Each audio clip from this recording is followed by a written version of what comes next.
Hey, bro, hey. You don't need to put your knee in his back like that, man. Hey, bro, hey.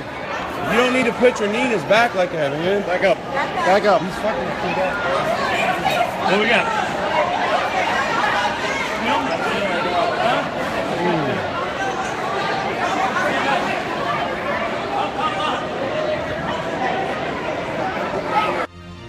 This next story comes from a cop from Chicago, from one of the nicest neighborhoods in Chicago, the Magnificent Mile, they call it. It's the downtown neighborhood with all the hyper expensive shops. Sites of lots and lots of black mob violence over the last couple of years. Lots of black on white crime. It's supposed to be one of those places that is safe. Anyway, this young black couple in their 20s, they said they're unemployed, but they were leaving a club in that part of the country, part of the city.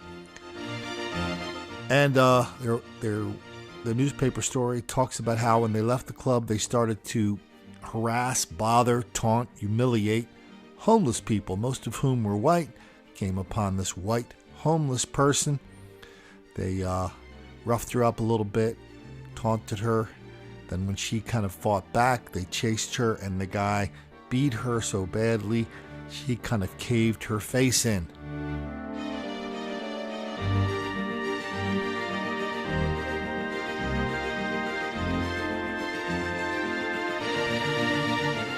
Cops in Chicago are frantic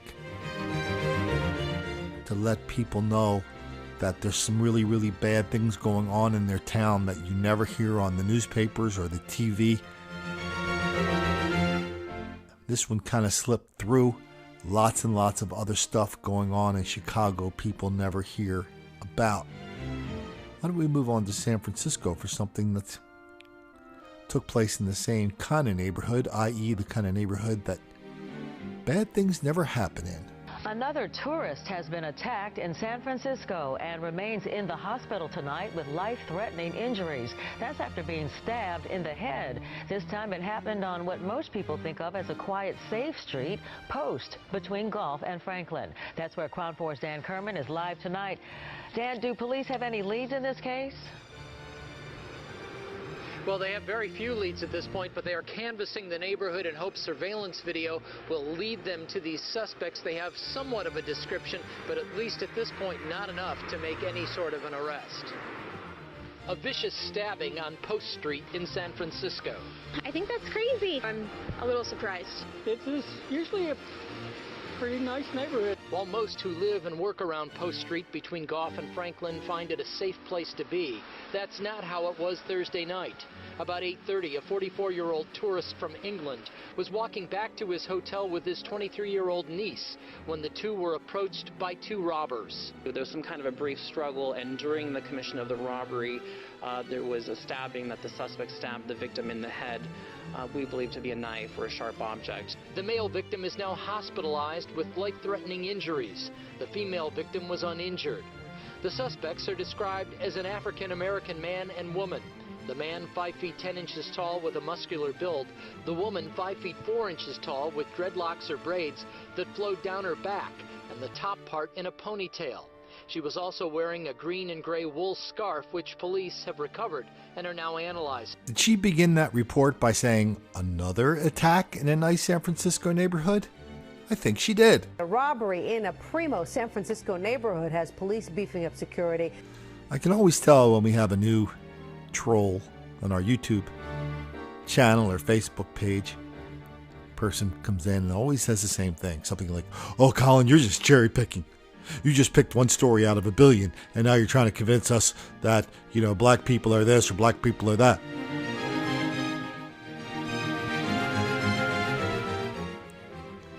I always gently suggest maybe they should look at the 1,000 other videos on the channel with the thousands and thousands of other cases of black mob violence and black on white crime and black criminality that is wildly out of proportion.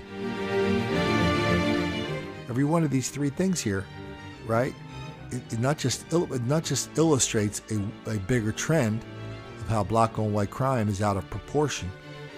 It also, every one of these stories represents something that says, oh yeah, that's been happening here for a long time.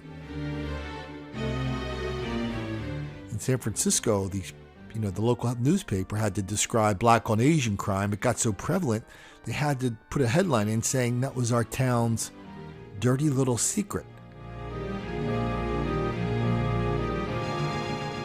I think a lot of cities have a lot of secrets we don't know about relating to racial violence and race. And the psychiatrists tell us we're only as sick as our secrets.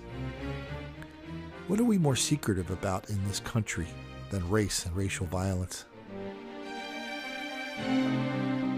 Nothing. That's why when you're in San Francisco or Columbus or Chicago, please take this bit of advice from all the law enforcement officers all over the country that are watching this page, sending me videos, sending me emails, begging me to keep telling the truth, to let you know what's happening out there. They want you to know one thing. Don't make the black kids angry.